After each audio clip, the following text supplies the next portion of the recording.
ABC। समझ तो पहले चित्र में, इस चित्र में AB बराबर AC, AB भुजा और AC भुजा दोनों बराबर है, दोनों के कोण भी बराबर है। यहीं से पहले सोच लो, भुजा बराबर है तो कोण भी बराबर होगा। विक्की, भुजा बराबर है तो कोण भी बराबर होगा। सम्मुख कोण है ना, कौन सा कोण? सम्मुख।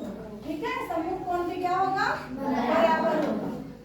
तो लेकिन बोल रहा है कि जो B है वो A का दुगना है, मतलब A का जो भी मान होगा उसका डबल। मान लो A का 10 है तो B का 20 है, A का 20 है तो उसका 40। तो हम मान लेते हैं इसको X, तो B का कितना हो जाएगा? 2x, डबल x है ना, 2x। अब B और C तो बराबर है ना, तो इसका भी 2x हो जाएगा। होगा कि नहीं होगा? तीनों को मिल गया। यहाँ पे लिखना जरूरी है, ठीक है। कोण B बराबर कोण C, कारण लिखेंगे वही, चूंकि AB बराबर AC, क्योंकि उसके भुजा बराबर है, दोनों कोण भी बराबर। अब माना कोणे, कोणे भी नहीं दिया है, कोणे बराबर हम मान लेते हैं अपने मान से, तो उसका डबल यानी 2x। एक आम तो उसका डबल कितना हुआ? 2 आम। तो वैसे ही 1x तो उसका डबल 2x। तो कोण B बराबर भी क्या हो गया? 2x। ठीक है। अब B और C बराबर है तो कोण C बराबर भी क्या हो गया? 2x। अब वही हमारा नियम, त्रिभुज के तीनों कोण का योग 180।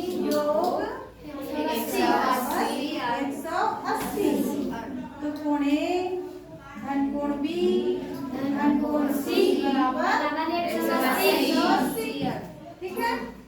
कोण A का मान है x, कोण B का मान है 2x, कोण C का मान है 2x बराबर 180।